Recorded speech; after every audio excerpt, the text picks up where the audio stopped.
다 같이 일어나셔서 하나님의 말씀 한 목소리로 읽겠습니다. 이사야서 22장 1절에서 25절까지의 말씀입니다. 구약성경 989페이지입니다.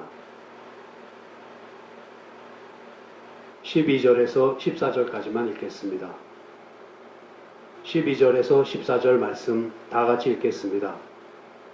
그날에 주 만군의 여호와께서 명하사 통곡하며 애호하며 머리털을 뜯으며 굵은 배를 띠라 하셨거늘 너희가 기뻐하며 즐거워하여 소를 잡고 양을 죽여 고기를 먹고 포도주를 마시면서 내일 죽으리니 먹고 마시자 하도다. 만군의 여호와께서 친히 내 귀에 들려 가라사대 진실로 이 죄악은 너희 죽기까지 속하지 못하리라 하셨느니라. 주 만군의 여호와의 말씀이니라. 아멘. 이상골짜기에 관한 경고라고 시작하는 오늘의 본문은 유다를 향한 심판의 메시지입니다.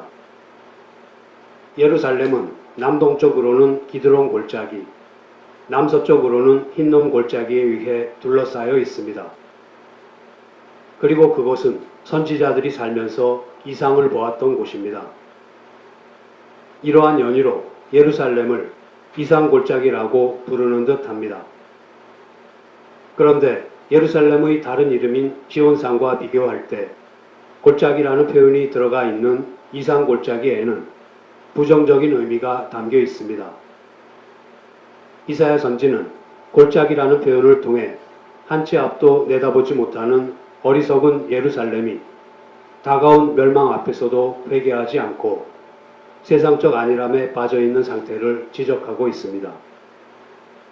이 예언의 배경을 주전 701년에 있었던 아수르의 사내립에 의한 예루살렘 성의 포위로 보기도 합니다.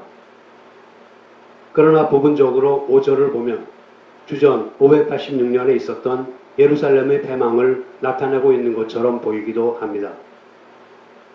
주전 701년에 예루살렘으로 진격한 아수르의 사내립은 조공을 약속받고 군대를 일단 철수시킵니다. 이어서 아수르는 또다시 유다를 위협하지만 실제적인 침공은 일어나지 않았습니다.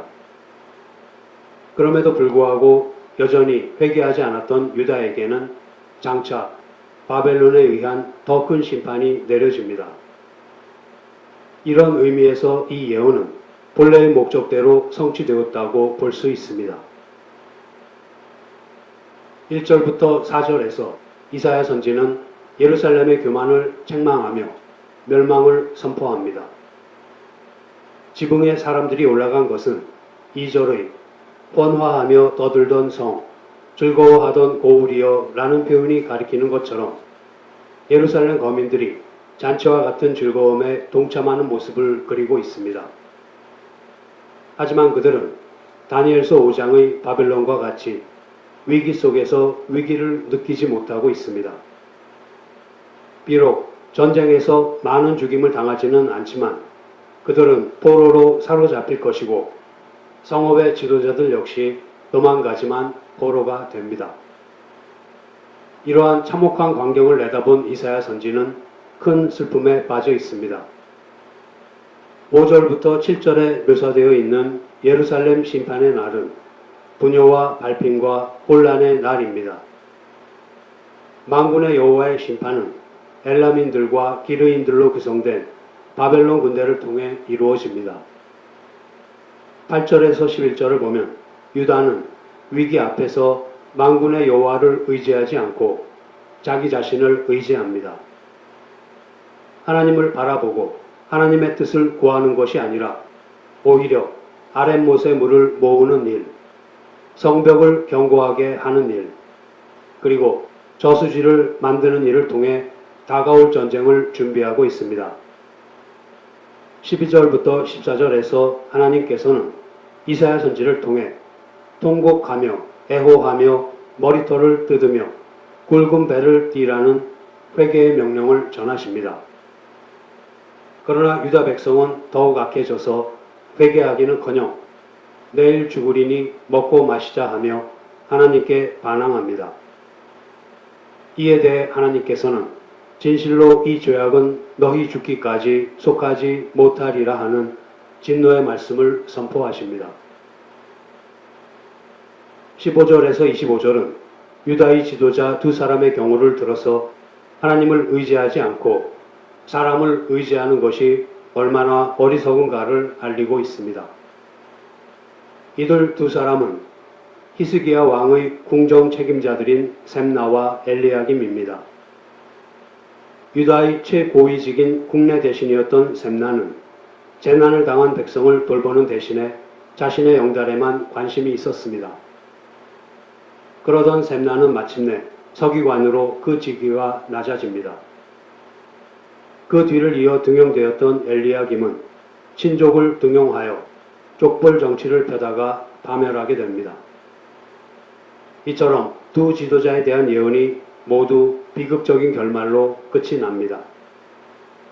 백성이나 지도자들이나 할 것 없이 온 나라가 부패한 유다에 대한 부정적인 예언은 예루살렘이 바벨론에 의해 정복당한 후에 포로로 끌려가는 시세가 될 것임을 암시하고 있습니다.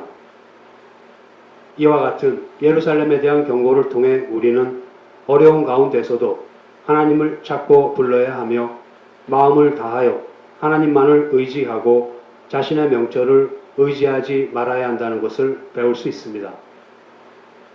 오늘은 신자로서 결코 잃지 말아야 할 본분은 무엇인가에 대해 살펴보겠습니다. 하나님께서 이스라엘 백성을 출애굽시키신 것은 그들만 구원받아 살게 하시기 위한 것만이 아닙니다. 출애굽기 19장 5절과 6절 말씀입니다. 세계가 다 내게 속하였나니 너희가 내 말을 잘 듣고 내 언약을 지키면 너희는 열국 중에서 내 소유가 되겠고 너희가 내게 대하여 제사장 나라가 되며 거룩한 백성이 되리라. 너는 이 말을 이스라엘 자손에게 고할지니라.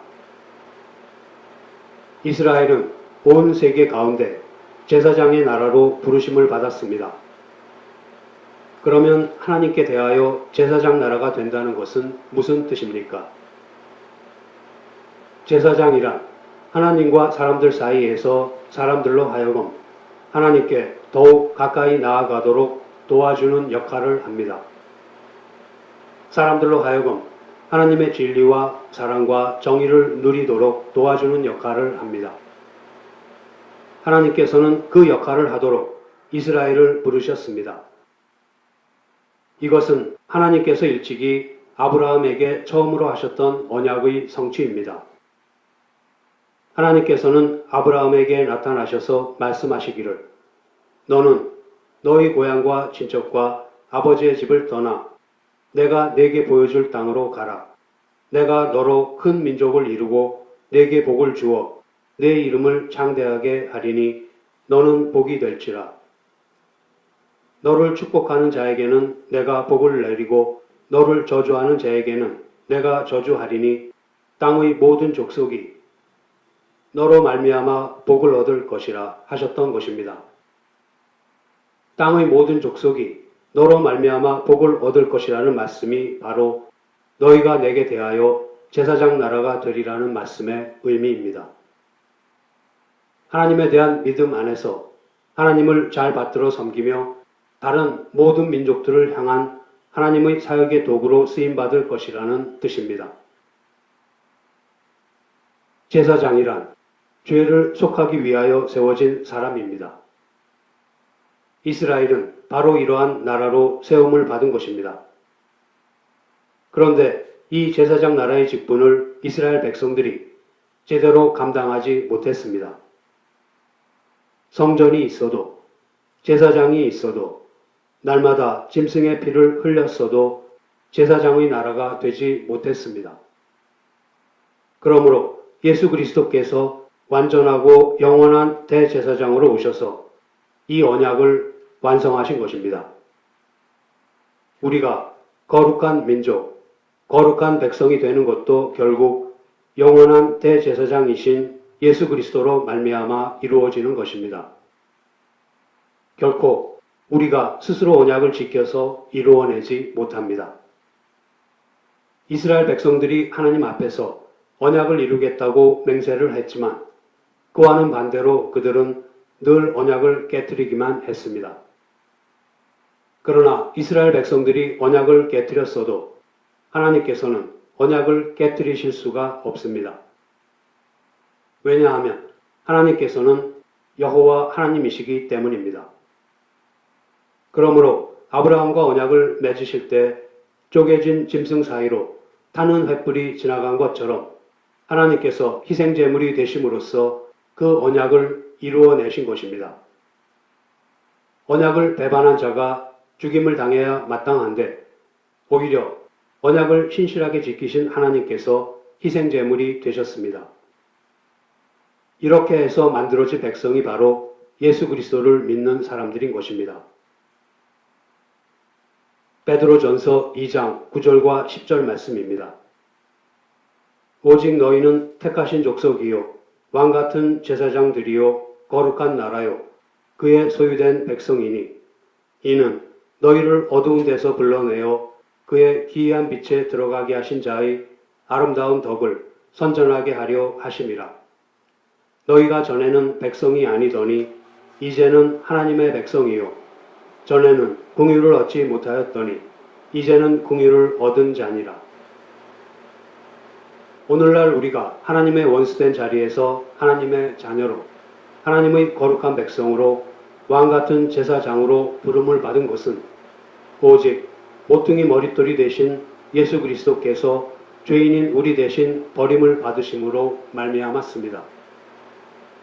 그러므로 이제 우리가 사는 것은 주님의 아름다운 덕을 선전하면서 사는 것입니다.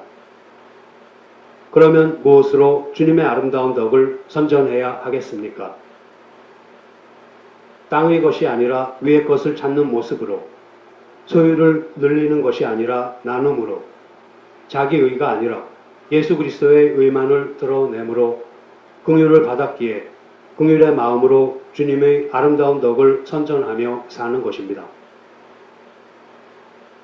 이에 대해 예수님께서 부활하시고 승천하시기 전에 주신 명령이 있습니다. 사도행전 1장 8절입니다. 오직 성령이 너희에게 임하시면 너희가 권능을 받고 예루살렘과 온 유대와 사마리아와 땅끝까지 이르러 내 증인이 되리라 하시니라. 예수님께서는 말씀하시기를 너희가 알고 보고 소유하게 된 것을 너희밖에 모르는 것이다. 세상은 모른다.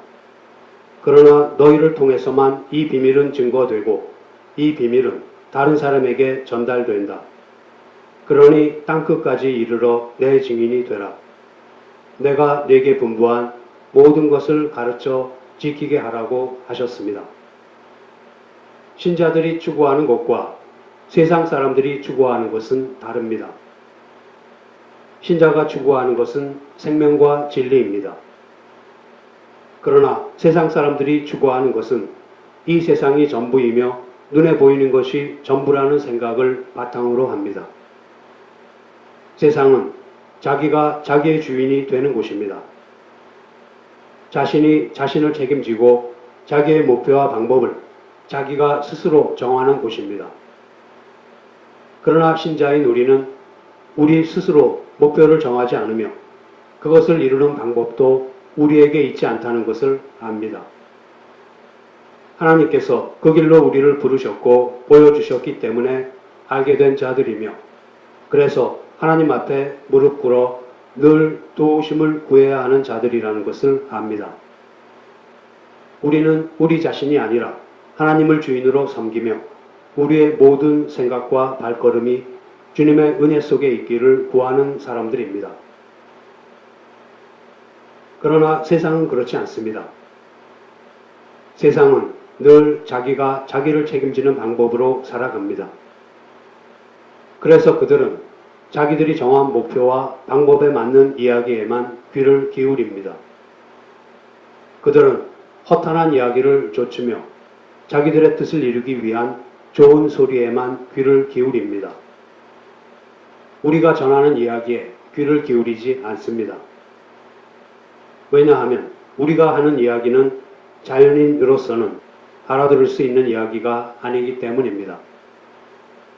우리가 가지고 있는 것은 설명을 한다고 해서 이해가 되는 것이 아닙니다. 우리가 가지고 있는 것은 세상의 지혜로 알 수 없는 것들입니다. 그러므로 이것을 세상 사람들에게 전하는 데에 있어서 말의 지혜나 세상의 학문으로 설명되지 않는 것 때문에 그들로부터 받을 수 있는 핍박과 조롱을 이겨내야 합니다. 하나님께서는 우리에게 알게 하신 이 비밀을 우리의 생애를 통해 땅 끝까지 모든 족속에게 전달하게 하시기를 기뻐하십니다.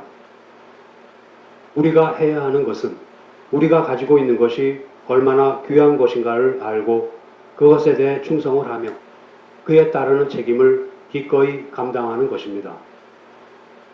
우리는 때를 얻든지 얻지 못하든지 말씀을 전하는 일에 힘써야 합니다.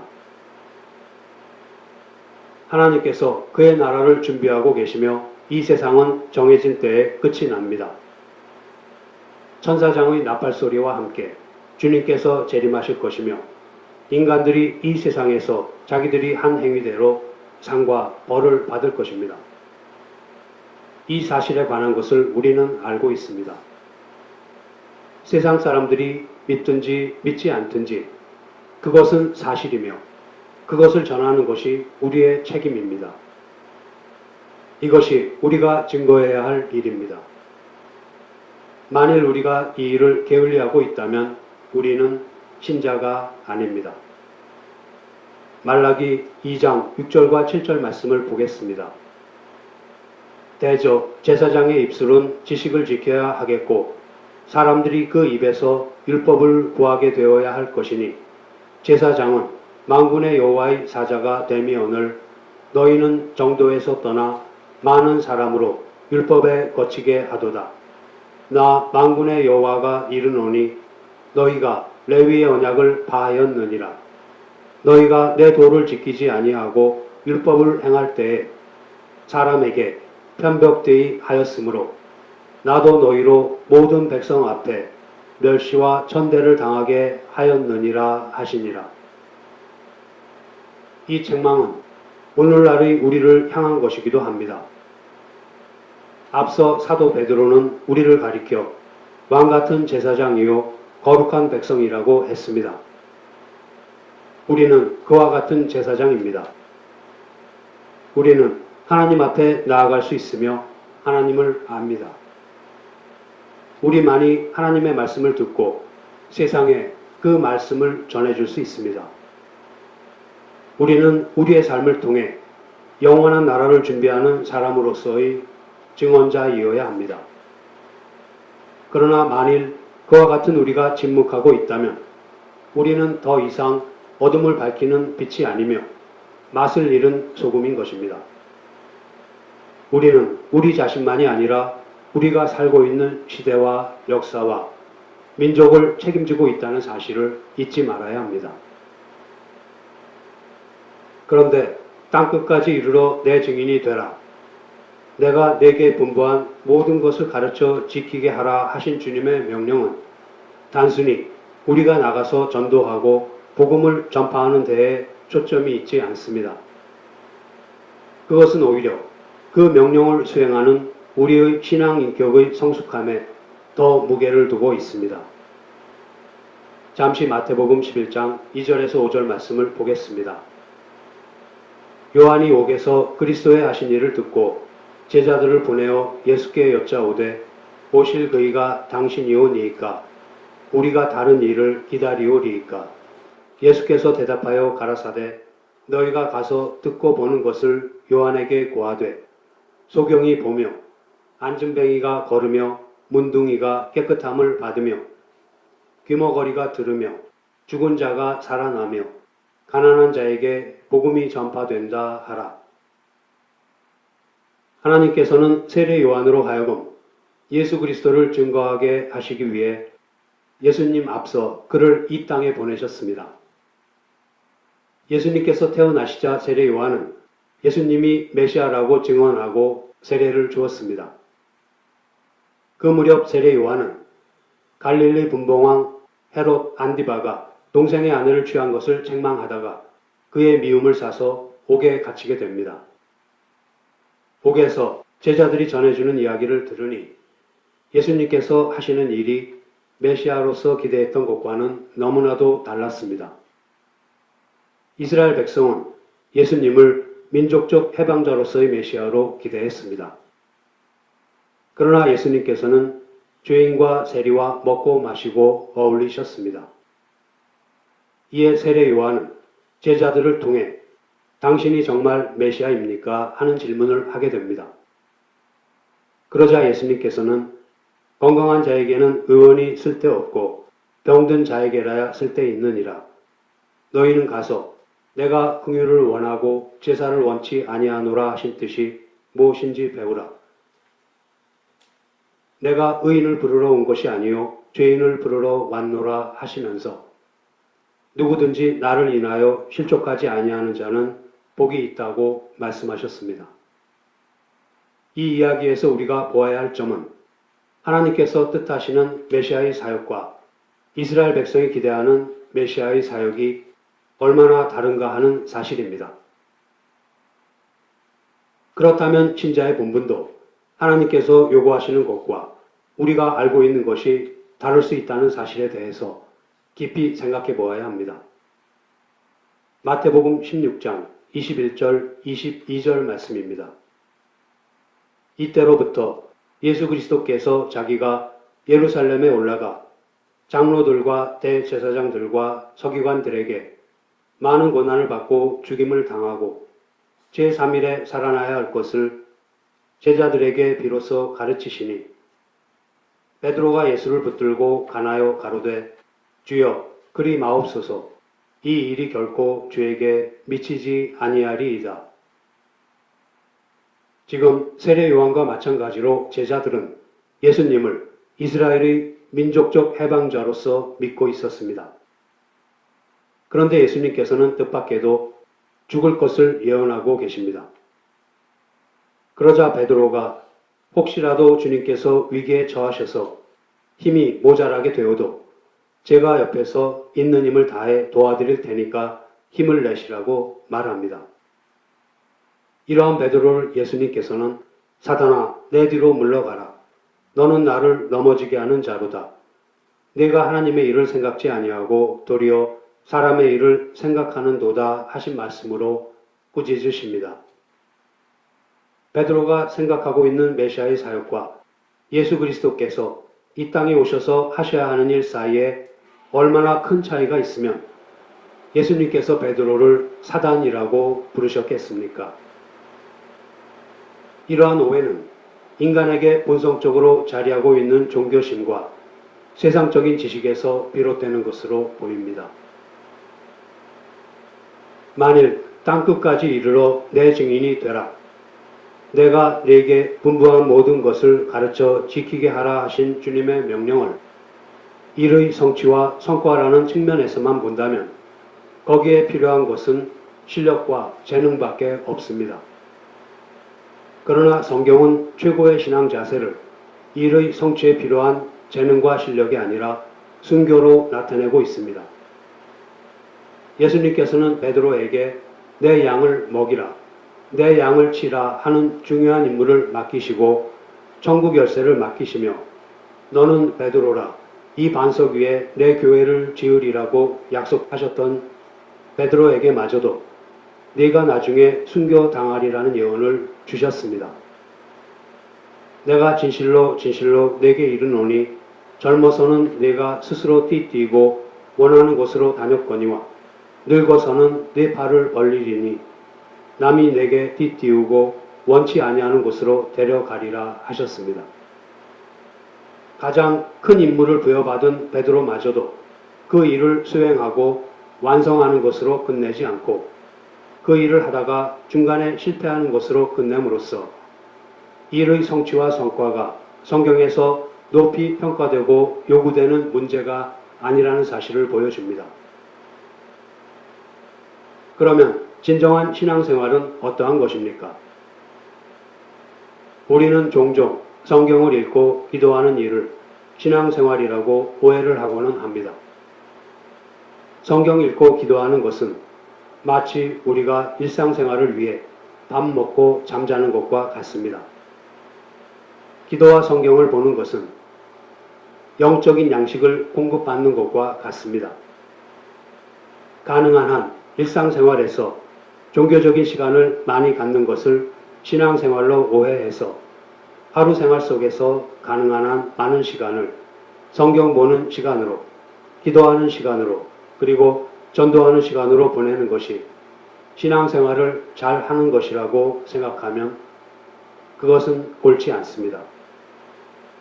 우리의 신앙생활이라는 것은 우리의 삶 속에서 부딪히는 모든 일상적인 일에서 신앙인으로서 어떻게 반응하며 무엇을 결정하는가를 통해서 주님의 뜻을 지켜내느냐의 싸움입니다.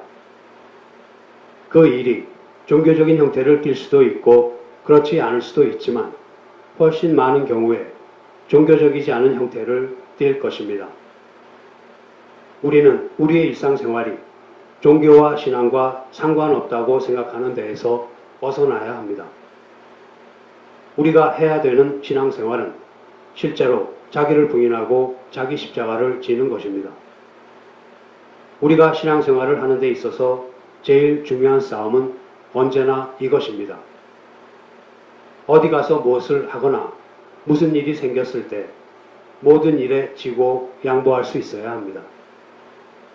억울함과 복수심과 경쟁 상대로서 이웃을 만나지 마시고 이웃을 주님의 마음을 품고 사랑할 대상으로 만나야 합니다. 그래서 성경의 가장 많은 요구는 이웃에 관한 것입니다. 내 이웃을 내 몸과 같이 사랑하라는 것이 율법의 완성입니다. 주님께서는 이것을 행한 자는 율법을 다 이룬 자라고 말씀하셨습니다. 결국 우리의 싸움은 종교적인 형태를 띠는 일에 대한 것이라기보다는 일상생활을 살아가는 자세에 대한 것입니다. 우리는 이 세상을 살면서 많은 어려움에 부딪힙니다. 그러나 그 어려움들은 단순한 장애물이 아니라 그 어려움으로 말미암아 우리가 하나님의 자녀답게 다듬어져 가고 완성되어 갑니다. 이렇게 볼 때에 신자의 신앙생활에 있어서 가장 중요한 것은 사는 것이라고 하겠습니다. 여기서 사는 것이라는 말은 생존이 아니라 생활을 의미합니다. 신자의 신앙생활이라는 것은 적극적으로 살아가는 것입니다. 지금 주님께서 우리를 떠나셔서 하늘 보좌 우편에 가 계신 가장 큰 이유가 우리로 하여금 눈에 보이는 것이 전부가 아니며 보이지 않는 세계가 있다는 것을 알게 하시기 위해서입니다. 보이는 세상에서의 가치가 최고가 아니라 보이지 않는 세계가 영원한 것이며 절대적이라는 사실을 알게 하시기 위해서입니다. 그래서 우리는 땅의 것이 아닌 위의 것을 찾아야 합니다. 거기 계신 주님을 바라보며 우리가 이 세상을 떠난 뒤 그 나라에 들어가기 위해 필요한 것이 무엇인가를 늘 염두에 두고 살아야 합니다. 그리고 그 일을 지금 이 보이는 세상에서의 위협과 핍박과 시험과 유혹 속에서 이루어 나가야 하는 것입니다. 우리는 영원한 목표를 가지고 있지만 그것이 무엇을 의미하며 그것이 우리에게 어느 만큼 실현되어 가고 있는가를 이 세상의 삶과 부딪히면서 확인해 보아야 합니다. 하나님께서는 우리에게 영원한 것을 허락하시기 위해서 순간적이고 일시적인 것들과 부딪히게 하시는 것입니다. 그래서 살아가는 것이 신자에게는 최고의 사명입니다. 우리가 주님을 위해서 무슨 일을 하는 것이 아니라 주님께서 우리를 위해서 일을 하십니다. 주님께서는 우리를 자녀답게 만드시기 위해 평범한 일상에서 많은 사람들과 부딪히게 하시고 또 많은 일들을 겪게 하시는 가운데 매일의 사소한 삶 속에서 영원한 것을 만들어내는 일을 하게 하십니다. 우리의 싸움은 어떤 업적을 남기는 싸움이 아니라 모든 일상생활에서 영원한 것을 준비하는 자로서 반응하며 거기에 합당한 자세를 갖추기 위해 이런저런 문제들에 부딪혀 우리 자신을 만들어 나아가는 것입니다. 우리는 그 모든 것을 통해 연단되어 가면서 인내를 배우고 또 영원한 나라에 대한 소망을 키워가는 것입니다. 우리가 온전한 신앙인이 되기 위해서는 우리의 일상생활을 신자답게 살아야 합니다. 남편과 아내와 자식, 그리고 이웃과 부딪히면서 신자로서 반응을 해야 합니다. 세상에서 대접받는 것 대신 하늘나라에서 대접받는 것으로 세상의 유혹과 괄시를 이기는 싸움을 해야 합니다. 세상에서 승리하는 사람들이 거들먹거리는데 시험받지 않아야 하고 악으로 갖고 싶은 유혹을 물리쳐야 합니다. 구제하고 헌금하고 전도하고 선교하는 것이 열매로서는 중요합니다. 그러나 그 열매를 맺기 위한 심고 물주고 가꾸는 과정이 필요합니다. 그 과정이 바로 삶인 것입니다. 만일 과정이 없이 열매만 가지려고 한다면 그것은 종교적인 행위에 지나지 않습니다. 우리는 가정생활과 사회생활, 그리고 먹고 살아야 하는 눈앞에 부딪힌 일들 속에서 영혼을 준비해야 합니다. 그 과정이 쉽지 않기에 우리는 고민하고 갈등하며 때로는 실패하기도 합니다. 우리의 신앙은 그런 과정을 거치면서 연결어가는 것이지 하루아침에 깊어지는 것이 아닙니다. 이제 말씀을 마치겠습니다. 하나님께서는 교만하여 위기 앞에서 만군의 여호와를 의지하지 않고 자신을 의지한 유다를 향해 통곡하며 애호하며 머리털을 뜯으며 굵은 배를 띠라고 하시면서 회개를 촉구하셨습니다. 그러나 유다 백성은 기뻐하며 즐거워하여 소를 잡고 양을 죽여 고기를 먹고 포도주를 마시면서 내일 죽으리니 먹고 마시자 하면서 오히려 하나님 앞에서 그들의 죄악을 더해만 갔습니다. 그러나 주님의 날은 도적같이 올 것입니다. 이스라엘 백성은 하나님의 백성으로서의 본분을 잊은 채 제사와 헌금과 구제와 기도 등 종교적인 행위로 자신들마저도 속이고 있었습니다.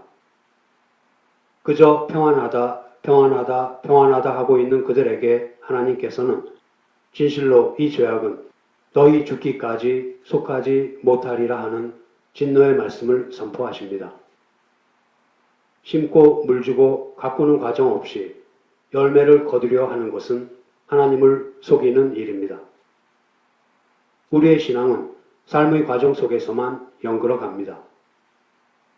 평범한 삶 가운데 사소한 문제에서 영원한 나라를 향하는 사람들로서 유혹과 환난과 시험을 이겨내는 것이 그 영원한 나라를 향해 내딛는 한 걸음입니다. 그 한 걸음 한 걸음이 쌓여서 영원한 나라로 갑니다. 그래서 우리는 사실 매일매일 그런 의미에서 목숨을 건 싸움 속에서 살고 있는 사람들입니다. 성도 여러분, 신자의 본분을 잃지 않고 굳건히 지킴으로써 우리에게 허락된 하루하루의 삶을 살아내는 것만큼 하나님 나라에 가까워지고 있는가 하는 것으로 우리의 신앙을 점검하는 저와 여러분이 되기를 소원합니다. 기도하시겠습니다.